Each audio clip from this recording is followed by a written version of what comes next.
administration is still their paid liar, their spokesperson, picture behind. He's still making up things about what happens and calling this local rogue. Darrell Issa over the weekend called you a paid liar for the administration. I wanted to give you an opportunity to respond to his. I hadn't heard that. That's amazing. I'm not going to get into a back and forth with Chairman Issa. That was White House Press Secretary Jay Carney responding to Congressman Darrell Issa's latest comment about him being the Obama administration's, quote, paid liar. Needless to say, throughout the past several weeks of trying to defend the president and the White House from various scandals, Carney has done, well, more harm than good. Here with reaction to this and much more, Fox News contributor Liz Cheney. Liz, what is first your reaction to Issa's comments? You know, I think Jay Carney's in a very tough position. He works for a president who, the best you can say about him is that he's unacquainted with the truth. And Jay Carney is in a position where, you know, he's had to go out now. He's said things that are demonstrably false with great confidence, said nobody in the White House knew about the IRS investigation that was underway. We learned that wasn't true, sort of day after day after day. And it seems to me there are two possibilities here. One is that Jay doesn't have the kind of access that a press secretary needs to know what's really going on, that he's out there saying things that aren't true and he's unaware that the things he's saying are not true. You know, in which case it seems that the honorable thing to do at this point is resign.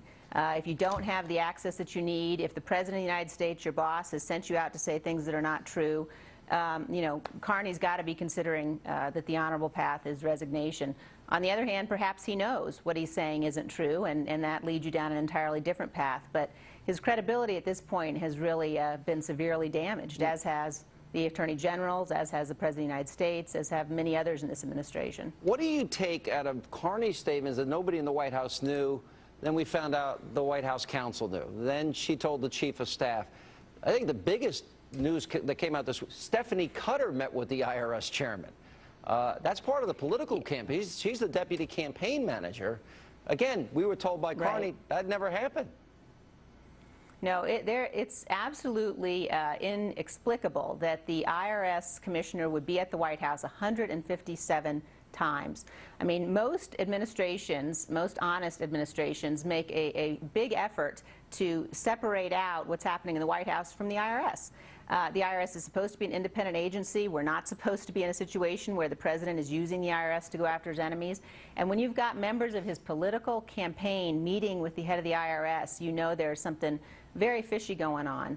But I would also say, you know, people should look at this, frankly, those of us who are conservatives, those of us who are patriots, you know, those of us who agree with what the Tea Party stands for, you know, and take comfort in the fact that the administration would not be targeting us if they weren't worried about our power, if they weren't worried about the power of these organizations to make real change and, frankly, to interfere with their plans for the nation. So it should give people hope in terms of our ability to affect the future here. Let me go to this issue of the 157 visits by the head of the IRS to the White House, because in the Bush years there was one visit.